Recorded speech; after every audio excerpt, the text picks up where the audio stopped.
Did the committee get it right? What's going on, YouTube? This is SG1 Sports, and you're watching our college football channel. I want to know from all of you.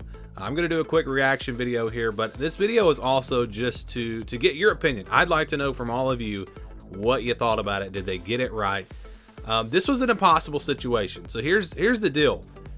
Alabama deserved to be in the college football playoff. Texas deserved to be in the college football playoff. Florida State deserved to be in the college football playoff.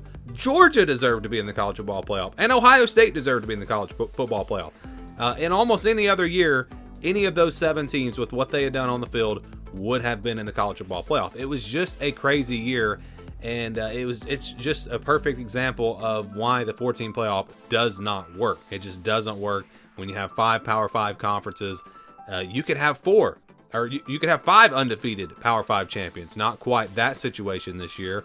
And one team would have to be left out. And it's not fair. It's not right. I mean, I did a video years ago back on the original channel before it got deleted, really breaking down why the 14 playoff did not work.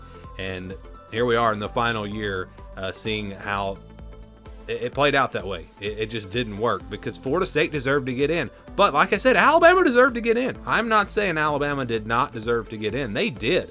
With what they did this year, only loss coming against another playoff team that they scheduled in the non-conference, they absolutely deserve to be in.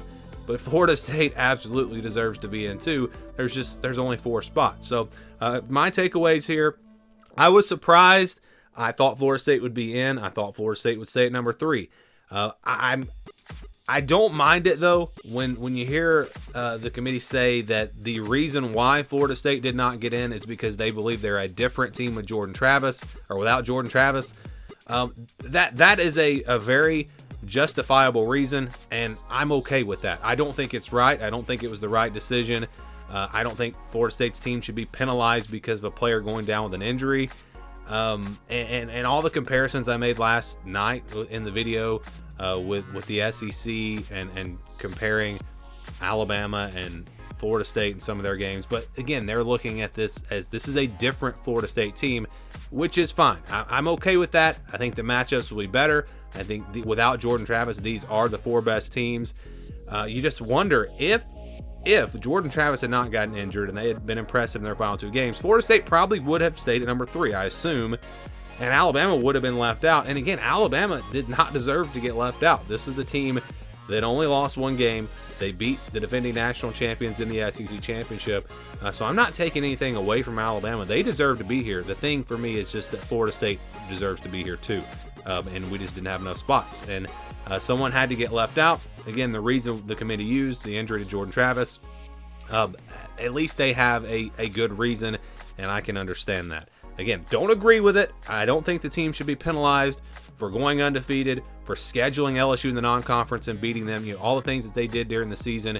I don't think the rest of the team should be penalized for that. But as far as the matchups go, I love the matchups. I think we're going to have some great games. If you want my take, and I even said this last night, Booger McFarland, basically everything that he said, that's my opinion. That's how I feel about it. But at the end of the day, I like the fact that the committee just came out and said it. They said that the reason why was because Florida State's a different team without Jordan Travis. And if you're going to be transparent and you're going to say that's the reason why, I have no real issue. So I'm not upset with the rankings. I don't agree with them. But, again, if Florida State had been in here, I wouldn't agree with Alabama being left out. So there just was no right answer. And I think at the end of the day, we are going to have the 4 best teams to a certain degree. I mean, if we're really going to talk about best teams, you can make all these arguments. I think Georgia is a better team than Alabama. I think Georgia is a better team than Alabama. I think Alabama played better yesterday. I think Georgia made some mistakes, and it cost them that game. Missed the field goal, turnovers, things that they did in that game cost them that game. Alabama played better, but I do think Georgia, with a healthy Brock Bowers and a healthy Ladd McConkey, I think they're a better team than Alabama. But Alabama won the game on the field, and that's what should matter. Florida State won all of their games. That's what should matter. And again, I do think that Florida State should have been in, and I feel bad for all those players, Mike Norvell, even the fans. I feel bad for you, but it is what it is. That's just what happened. And let's be honest here, Florida State, probably was not going to win a playoff game. So just getting in and then losing, potentially getting blown out, I mean, it makes sense what they did. So I'm okay with it. I don't agree with it, but I don't disagree all that much. I was surprised, though. I was surprised. I didn't know that they just come out and flat out say the injury to Jordan Travis.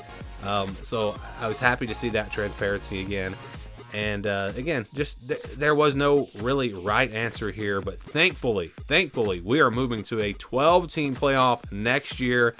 And yeah, there's going to be arguments for that final spot, but who really cares? I mean, if you're that low and you don't get in, well, you should have won more games. You should have been ranked higher, because I'm not gonna complain if I'm a team that's left out of a 12-team playoff. If I've lost, more than, like, there's not going to be a one-loss team left out, and I don't think there should be a one-loss team left out. I don't think any one-loss Power 5 team should necessarily be left out, especially if it's like, if you look at Ohio State, and nobody's really talking about them, their only loss was on the road against the number 1 team. Why are we're not talking about Ohio State at all? I mean, they went out and they beat Penn State, they beat Notre Dame. Their resume's decent, and they're not even in the discussion. Georgia was the number 1 team. Now all of a sudden they're 6 because they barely lost by 1 score to Alabama. I mean, it's just a different year this year. It was a different year this year. I think the committee got it wrong, but again, I don't think there was really I don't think there was necessarily a right answer. I think the best answer would have been Florida State in there, because I think you have to reward them for what they've done. But again, I feel like I'm kind of repeating myself here, so I'm going to go ahead and cut this video off. And just, again, give me your thoughts down in the comments. Do you think they got it right? At the end of the day, I don't think you can really disagree with the fact that these are going to be the best matchups. I know that's not how we should do this, but as a fan, at least you can get excited about these matchups. Michigan, Alabama in the Rose Bowl, Washington, Texas in the Sugar Bowl. I mean, these are going to be some fun matchups here. Can't wait to see how they play out. And again, give me your thoughts on all this. I'll have playoff predictions coming up. I'll be breaking down all these games. We'll be looking at the top bowl games. Lots of videos as we kind of preview the rest of the postseason. And also, we'll be looking back at this season. I'm looking to maybe do some videos on some of the top players, like the top quarterbacks from my rankings from this past season. We'll go back and look at preseason predictions and see how good or bad they were. I'll look at my predictions and other predictions as well, and we'll compare all of that. So plenty of content coming up here over the next few weeks. And again, like I said last night, in just a little over a month, it's time to start previewing 2024 as we get ready for a new era of college football, and that era cannot get here soon enough. Cannot wait for that 12-team playoff. Again, your thoughts down in the comments below. Thank you for watching, and stay tuned for more here on the SG1 Sports College Football Channel.